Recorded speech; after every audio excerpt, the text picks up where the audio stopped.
Yana dan penonton, melalui bacaan saya dikatakan sebenarnya keadaan mental kesihatan mental rakyat Malaysia semakin tenat, terutamanya sejak tahun 2020-2021 dikatakan agensi kerajaan menerima panggilan bantuan yang lebih disebabkan oleh tekanan emosi dan perasaan yang dialami. Dan hari ini kami nak bawa perhatian anda lah, sama-sama kita kupas apa yang boleh kita lakukan. Kita nak memberikan orang kata awareness kepada semua orang. Dan bersama kita pada hari ini di studio adalah Haiza. Selamat datang Haiza. Sihat? Sihat alhamdulillah. Okay. Rindu suara serak-serak basah Haiza Hanafi kita. Ya, kita juga bersama dengan Encik Muhammad Faris Nazrin Hairun Nazir selaku seorang pejuang kecelaruan skizoafektif. Terima kasih kerana bersama kami dan sekejap lagi akan berkongsi ya berkaitan dengan pengalaman yang Faris lalui ya.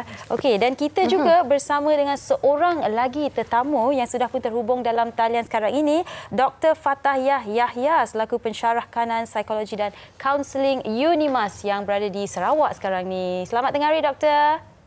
Selamat tengah hari. Apa khabar Sugita? Sihat. Yana berseri ya. Oh, ya. Terima kasih doktor. Doktor apa kurangnya. Terima kasih doktor kerana sudi bersama dengan penonton wanita hari ini untuk berkongsi tentang tekanan perasaan. Okey. Baik, Sugi, sebelum kita mulakan perbincangan kita pada hari ini, anda nak tarik perhatian anda semua sekali lagi, sekiranya anda ada apa-apa pengalaman yang anda nak kongsikan bersama dengan kami tentang tekanan perasaan yang anda ataupun orang di sekeliling anda lalui, boleh terus ke laman Facebook Wanita Hari Ini TV3, tinggalkannya di ruangan komen di bawah. Okey, baik. Saya kira untuk memulakan perbincangan kita ni, lebih manis sekiranya kita tanya terlebih dahulu kepada Dr. Fatahiyah. Doktor, kalau kita bercakap tentang tekanan ni kan, dia ada macam-macam jenis, macam-macam bentuk tekanan. Jadi sebagai mukadimahnya, mungkin doktor boleh ceritakan terlebih dahulu apa antara tekanan perasaan yang ada dan susulan daripada tekanan perasaan ini, apa antara penyakit ataupun disorder yang mungkin dialami oleh seseorang tu. Silakan doktor. Bismillahirrahmanirrahim. Assalamualaikum warahmatullahi wabarakatuh. Selamat tengah hari Uyaina, Sugita. Selamat tengah hari. Bersama jemputan yang sangat istimewa Haiza, Muhammad Faris. Saya dah follow Muhammad Faris punya Instagram lately. Dan serta para penonton wanita hari ini, semoga kita semua sihat ya, gembira apa adanya. Terima kasih menjemput ya. Kita tertekan tak hari ini ni? Kami setakat ni belum lagi, tak rasa tertekan. Awak sikit Sikit ya. Ya. Sebenarnya it's okay to feel stress. Cuma perlu belajar menguruskannya. Betul. Dan jangan ambil mudah. Ya, kenapa saya kata it's okay to feel stress? Kerana tekanan ni sebenarnya reaksi normal yang badan kita bagi bila berlaku satu-satu perubahan ya dalam satu-satu keadaan dalam hidup kita. Jadi perubahan tu mengakibatkan tindak balas emosi, fizikal dan mental dalam diri seseorang. Ya, tekanan perasaan atau kita sebut juga sebagai emotional stress ni bolehlah kita anggap sebagai penyakit psikologi. Tak nampak kan? Dia tak nampak dekat fizikal sangat Dia rasa di dalam. Jadi seseorang yang berada dalam keadaan tertekan ni dia merasai ketegangan emosi, ya, perasaan dan juga fizikal. Ya, tekanan ni boleh jadi positif yang boleh merangsang seseorang menjadi lebih baik dan bermotivasi. Kita sebut sebagai eustress. Contohnya seperti kita baru memulakan kerja, nak menimang cahaya mata seperti Uyaina. Ya, ada stres, tapi stres adalah stres yang baik. You rasa excited, you rasa seronok nak memulakan hari sebagai seorang ibu kan. Ya, dan ada satu lagi jenis tekanan. Tekanan tu dia boleh mendatangkan masalah. Kita sebut sebagai distress.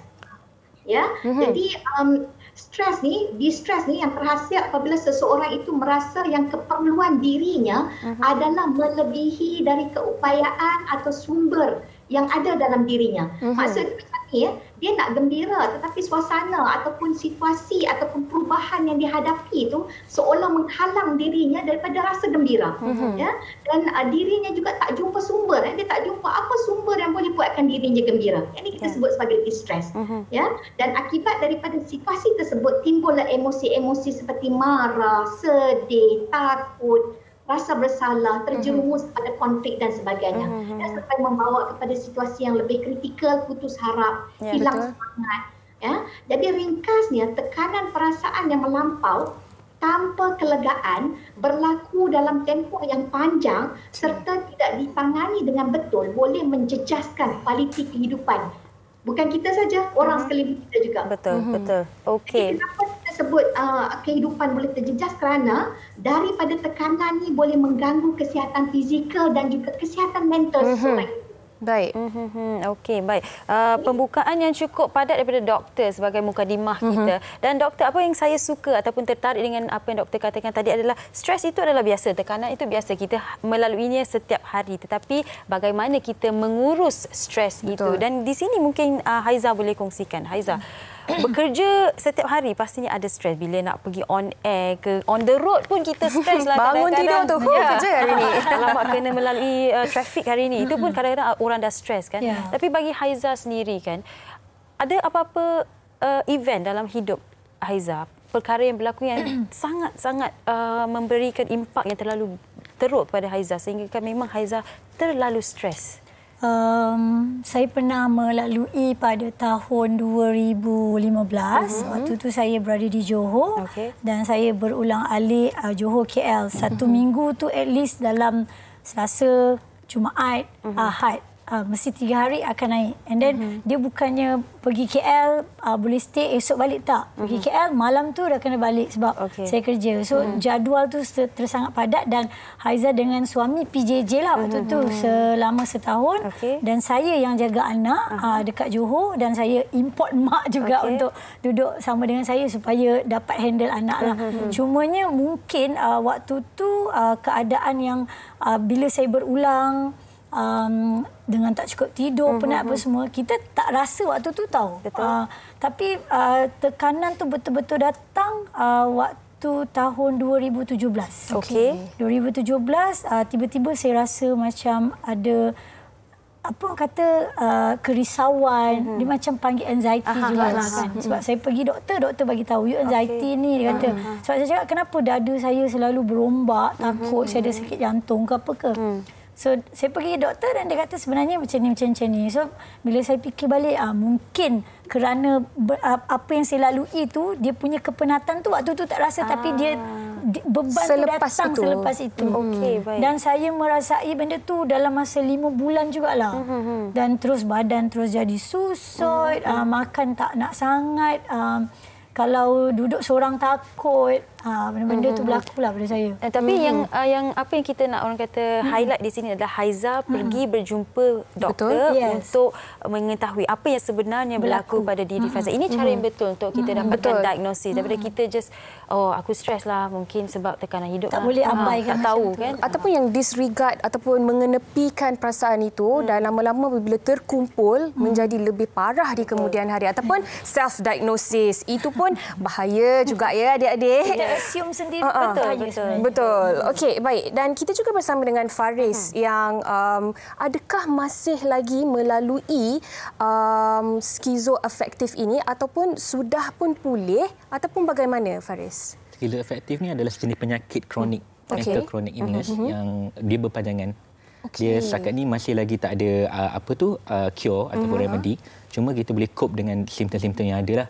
So nak katakan saya ni pulih, dia subjektif. Dia bukannya ketiadaan penyakit tu, tapi saya ada penyakit ni dan saya boleh hidup dengan penyakit ni. Okey, bermakna sekarang masih lagi berhadapan dengan penyakit inilah. Okey, mungkin Faris boleh kongsikan juga.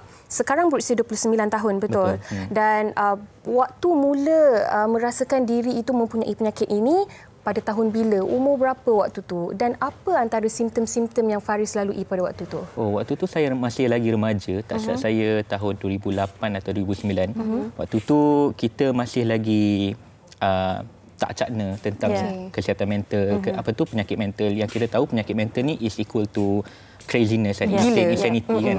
Jadi saya dah mengalami simptom-simptom seperti macam mendengar suara-suara, boleh nampak bayang-bayang, lepas tu dah rasa down tentang diri sendiri, rasa macam nak mati je setiap hari kan. Tapi saya tak tahu benda tu ada kaitannya dengan kesihatan mental saya. Saya tahu macam ni mungkin tekanan perasaan. Jadi saya abaikan. So dengan tema kita hari ni jangan pandang enteng lah kan. Apabila saya berada di college, waktu tu saya punya simptom makin lama makin mengganas. Iaitu saya mengalami psikosis yang sangat teruk lah. Saya boleh macam kononnya boleh baca fikiran orang, cakap macam-macam tentang diri saya kan. Ada kawan ni cakap Faris ni sebenarnya lemah, tak baik semua kan. Itu yang buatkan saya tiba-tiba jadi macam meletup, mengamuk kan, sebab benda ni dah lama tersimpan kan. Jadi disebabkan insiden itulah kawan-kawan saya bawa saya jumpa doktor. Dari situ saya dapat diagnosis saya yang pertama iaitu bipolar disorder type 1. Okey. Dan kemudian setahun selepas tu saya ambil inisiatif sendiri, saya pergi ke psikoterapis pula. Dan waktu tu saya dapat saya punya diagnosis kedua iaitu skizoafektif, dan saya yakin saya ada skizoafektif. Okey. Maksudnya Faris, sebelum ni Faris dah ada simptom-simptomnya sejak dari remaja. Betul. Tetapi Faris tak tahu sebab kurang pendedahan. Jadi selepas itu, apabila Faris 22 tahun, barulah Faris dapat diagnosis yang betul. Ya? Okey, baik. Doktor, mungkin apa yang Faris kongsikan ini, boleh doktor bantu kita semua? Sebab kita selama ini kita tahu kalau kesihatan mental ataupun tekanan perasaan, depression, kemurungan, sering kali itu yang kita tahu. Bukan nak kata itu tidak harus diberi perhatian. Betul, kita beri perhatian. Tapi pada masa yang sama, kita nak tahu juga berkaitan dengan penyakit mental yang lain. Dan mungkin doktor boleh tolong memberikan pendedahan yang lebih pada hari ini, doktor. Okey, sebenarnya kan apa saja bentuk tekanan, kalau dia berlaku terlalu lama, prolong, kita kena dapatkan bantuan. Kita kena get help from the professional. Saya sangat tertarik tadi bila Haiza kongsi yang dia ulang-alik, kemudian mungkin kurang rehat dan sebagainya, dia rasa terjejas kesihatan, dia berjumpa dengan doktor. Itu satu perkara betul yang dilakukan. Sebab kalau kita biarkan berlarutan, kita kena fokus pada kita punya body sensation. Degupan jantung kita yang berdekut kencang dalam tempoh yang lama sangat tidak sihat, sampai mengganggu kita punya appetite, kita punya selera makan, kemudian mengganggu kita punya tidur, dan tentu itu luar daripada kebiasaan. Jadi jika ada simptom-simptom yang sebegini, perlu mendapatkan bantuan daripada profesional, get a proper diagnose. Jadi supaya mungkin ada medication tertentu yang perlu diambil untuk balancekan balik. Mungkin ada chemical imbalance dalam diri kita, dalam otak kita, dalam tubuh badan kita dan sebagainya. Ya. Jadi kalau katakan kategori-kategori kesihatan mental ni banyaklah, ya, mental illness ni banyak, depression, bipolar disorder, skizofrenia dan sebagainya. Dan ini semua berpunca daripada tekanan-tekanan biasa yang tidak diaddress, yang tidak dicari jalan penyelesaian. Jadi dia berkumpul dan seterusnya overload di dalam diri sampai individu tersebut tak mampu lagi nak menanggung. Faham. Ya. Kalau boleh saya kongsi sikit Sugita, ya. Silakan doktor. Punca stres berbeza antara seorang individu dengan individu lain. Kita tak boleh tengok sangat pada orang lain. Kadang-kadang seseorang tu kekuatannya berbeza. Betul. Ya. Jadi kita kena read our body clue. Kita tu kekuatan kita di mana, kelemahan kita di mana. Ada satu artikel yang saya baca ditulis oleh Dr. Mark Larry daripada Duke University, North Carolina. Dia menyerahkan 5 punca utama stres. Okey. Yang pertama adalah keuangan. Bila kehilangan mata pencarian, pendapatan bulanan yang tak mencukupi, especially dalam kalangan lelaki, dia rasa macam dia tak jadi hero sebab keuangan dia tak ada, dia tak dapat nak menyumbang kepada keluarga. Ini merupakan stressor yang pertama kalau mengikut kajian yang dilakukan oleh Dr. Mark ni lah, ya. Yang kedua adalah stressor yang kedua adalah perhubungan, ya. Walaupun perhubungan ni boleh juga kita sebut sebagai source of happiness and pleasure, tapi perhubungan juga berupaya mencetus stres. Ya. Terutama kalau dia berlanjutan lama dan tidak dilakukan tidak diadres, ya. Hubungan rumah tangga, konflik dengan anak-anak, pertelingkahan dengan ahli keluarga dan sebagainya. Ya. Dan yang ketiga adalah kerjaya. Sedar tak sedar, ya, separuh dari hidup kita habiskan di tempat kerja. Betul. Untuk tekanan kerjaya yang mungkin, ya, kita hadapi kurang kompetensi, ya, communication antara pekerja dengan majikan, salah faham dan sebagainya mudah berlaku. Jadi kita kena sedar perkara ini supaya kita dapat lakukan sesuatu, ya, untuk langkah penjagaan diri.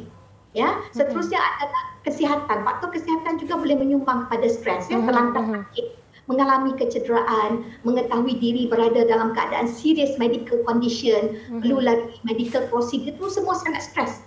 Kena sedar, ya, kena sedar bahawa you berada dalam keadaan yang boleh trigger kepada tekanan. Ya, dan yang terakhir sekali adalah nak seimbangkan antara kerja dan keluarga. Seperti yang Haiza sebut tadi, kan, ulang-alik kerana faktor kerja. Jadi mungkin because of that you rasa lack of time to be with your loved ones, ya. Benda ni juga boleh menyumbang kepada tekanan. Dan yang paling lagi, ya, ada satu kajian dilakukan yang mengatakan bahawa kalau kita ni ada self compassion, boleh mengurangkan stres dalam diri. Self compassion ni kita berbelas kasih dengan diri. Ya, kita berlembut dengan diri, tidak menghukum diri, memaafkan diri, menerima diri apa adanya. Malah self compassion ni juga boleh membawa kepada self gratitude. Ya, diri. Kita dah faham dah antara faktor-faktor ataupun punca-punca yang menyebabkan seseorang itu mengalami tekanan yang akhirnya akan membawa padah kepada diri sendiri sekiranya tidak ditangani ataupun tidak diendahkan, dibiarkan begitu sahaja.